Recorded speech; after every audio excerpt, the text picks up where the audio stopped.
واپس گئے تو حضرت عمر فاروق رضی اللہ تعالیٰ عنہ کے سپاہیوں کو دیکھا، غور سے پلٹے تو بادشاہ کہنے لگا کیا حال دیکھ کے آئے ہو؟ کہنے لگا سارے مسلح پہ بیٹھے ہوئے ہیں، جتنے گھنٹے ہم وہاں رہے ہیں مجاہدین مسلح پہ رہے ہیں، یوں لگتا ہے جیسے ان کا دنیا داری سے کوئی تعلق۔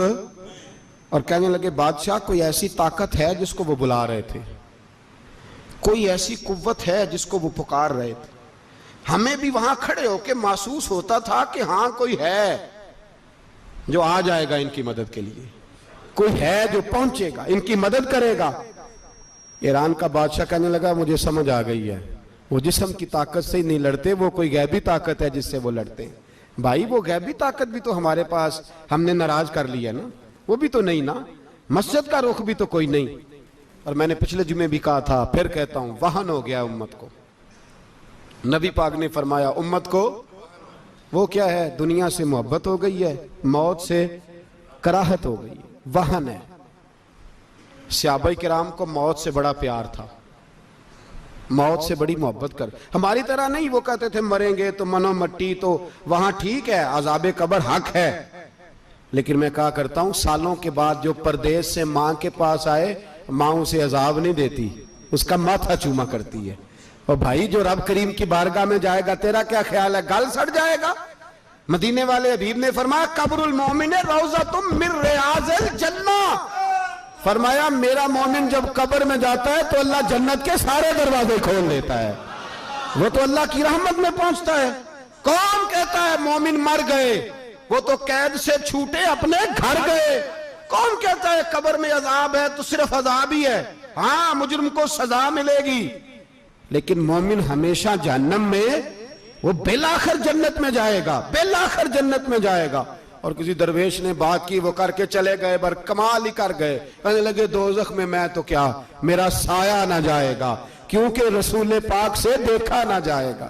نبی پاک سید عالم علیہ السلام کے غلام تو دیکھو نا، ساری زندگی عمر فاروق بخاری پڑھو تو صحیح، ساری زندگی عمر ہر نماز کے بعد کہتے تھے اللہم ارزقنا شہادت فی سبیلک، اللہ بسترے پہ موت نہ دینا، موت مجھے شہادت کی دینا۔ حضرت سیدنا مولا علی شیر خدا کرم اللہ تعالیٰ وجہ الکریم ساری زندگی کہتے رہے اللہ علی نے میدان میں عمر گزاری ہے، اسے شہادت کی موت عطا فرما۔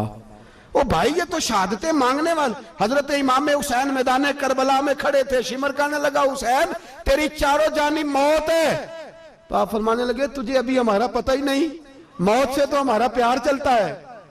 اور فرمایا یہ شہادت تو ہمارا پیچھا کرتی ہے، پہنچ جاتی ہے جہاں ہم ہوتے ہیں، موت سے ڈرا رہا ہے۔ مسلمان کا مرنے کو دل نہیں کرتا، ورنہ وہ اتنی بڑی کوٹھی میں کون رہے گا؟ مرنے کو دل اس لیے نہیں کرتا کہ وہ جو 6 کروڑ 10 کروڑ ڈالر لوٹ کے رکھے ہیں، مر گئے تو کھائے گا کون؟ وہ فقیر فاقہ مست تھے، ان کا گھر ہی کوئی نہیں تھا، ان کے بینک بیلنس ہی کوئی نہیں تھے، وہ کہتے تھے گھر ہمارا ہے وہ جو ہمارے رب نے تیار کیا ہوا ہے، ہمارا بینک بیلنس ہے وہ جو ہمیں جنت میں جا کے ملے گا۔ ان کا تو یہ کھاتا ہی کوئی نہیں تھا، اس لیے وہ شہادت کی۔ حضرت عمر بن جموع رضی اللہ تعالیٰ عنہ میدان احد میں 4 بیٹے لے کے آئے۔ کتنے بیٹے؟ بول کے بتائے۔ 4 بیٹے لے کے عمر بن جموع آئے، اور خود ایک ٹانگ سے لنگڑے سے آپی ہیں، ٹانگ چھوٹی ہے، حضور کے سامنے کھڑے ہوئے کہا محبوبہ میرے 4 ہی تھے، میں 4 ہی لے آیا ہوں، قبول کر لیں۔ تو حضور نے فرمایا تو کیوں تلوار اوڑے آیا ہے، یہ تو نے کیوں گلے میں اسلحہ ڈالا ہوا ہے؟ کہا یا رسول اللہ میں نے بھی تو جانا ہے نا۔ تو حضور نے فرمایا 4 بیٹے جو ہیں۔ تو حضرت عمر بن جموع نے بات کی، صحابہ کہتے ہیں ہم لبوں سے مسکرا رہے تھے، آنکھوں سے رو رہے تھے، کیا عجیب انداز ہے۔ حضور نے فرمایا عمر 4 بیٹے جو آ گئے تو رہنے دے۔ تو حضرت عمر رو پڑے، کہنے لگے محبوبہ کیا لنگڑے جنت میں نہیں جائیں گے؟ کیا حضور میں لنگڑا ہوں تو میرے لیے جنت کوئی نہیں؟ میرے حبیب پاک سید عالم صلی اللہ علیہ وسلم نے فرمایا عمر تو ضرور جنت میں جائے گا۔ کہا محبوبہ پھر بچے بعد میں جائیں گے، میں پہلے میدان میں جاؤں گا۔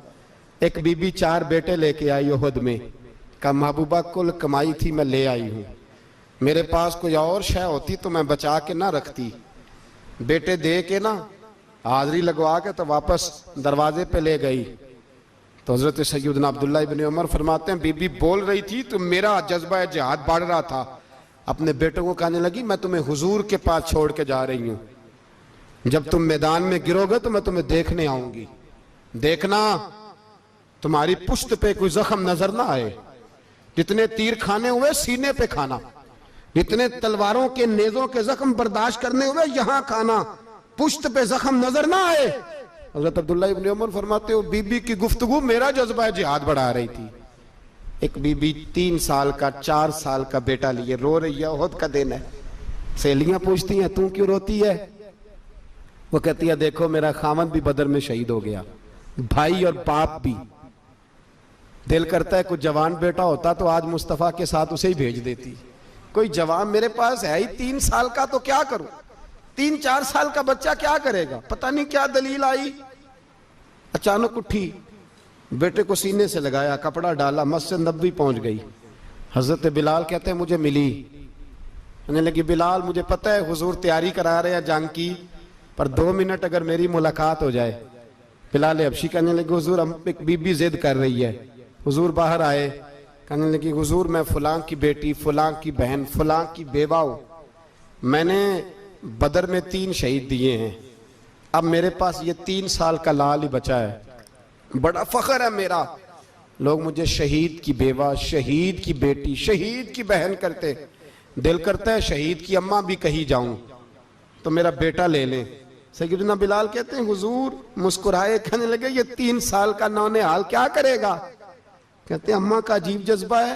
کہنے لگی محبوبہ سنا ہے اسلحہ بھی تھوڑا ہی ہے، ڈھالیں زیادہ کوئی نہیں، میرا بیٹا ساتھ رکھ لیں، جب آپ کی طرف کوئی تیر آیا نا تو میرا بیٹا ڈھال کے تو اس کو ڈھال بنا کے آگے کر دینا۔ محبوبہ ڈھال تو بانی سکتا ہے نا۔ حضرت بلال فرماتے ہیں مصطفیٰ کریم نے فرمایا جا میں نے قبول کیا، قیامت کے دن بیٹا گھر لے جا، جب تیرا نام پکارا جائے گا تو شہید کی اماں کہہ کے ہی پکارا جائے گا، جا تو گھر لے جا۔ کہتے ہیں چلتے چلتے ایک غریبنی اور آ گئی، اتنی سی اٹی بان کی، اتنی سی، بلال حضور سے ملاقات ہو جائے گی۔ نبی پاک آ گئے تو کہا محبوبہ یہ غلبہ اسلام میں میرا بھی حصہ ڈال لیں۔ حضور نے فرمایا یہ کیا ہے؟ کہنے لگے حضور خامد فوت ہو گیا، اولاد اللہ نے بے نیازی سے دی نہیں، سویرے چرخہ کاٹ کے رزق حلال کھاتی ہوں، میرے پاس نا یہ اتنا سا بان ہے، ایک گھوڑے کی لگام بن جائے گی، محبوبہ حصہ تو ڈال جائے گا نا دین کے لیے، میری قبولیت ہو جائے گی۔ میرے حبیب نے ہاتھ اٹھائے اور دعا مانگی، کہے اللہ جتنا تو میدان کے مجاہدوں کو اجر عطا فرمائے اتنا اس غریبنی کو بھی عطا فرمانا، اتنا اسے بھی دینا۔ بھائی یہ جذبے تھے، یہ رنگ تھا امت مسلمہ کا، اس لیے کافر گھر میں بیٹھ کے کامپا کرتا تھا۔ اب اسے پتا ہے یہ اسی والی کار سے نہیں نکل سکتے، اسے پتا ہے کہ ہم نے انہیں بوتل پہ لگا دیا ہے، اب یہ پیپسی مرینڈا اور یہ پی کے کھانے کے ساتھ تو یہ مست رہتے ہیں، اب یہ نہیں نکل سکتے گھر سے، ہم نے انہیں ان چیزوں پہ لگایا ہے جو ان کے وجود کو کھوکھلا کر رہی، اب کیسے میدان میں نکلیں گے؟ وہ اس لیے نہیں ڈرتا کہ وہ تیری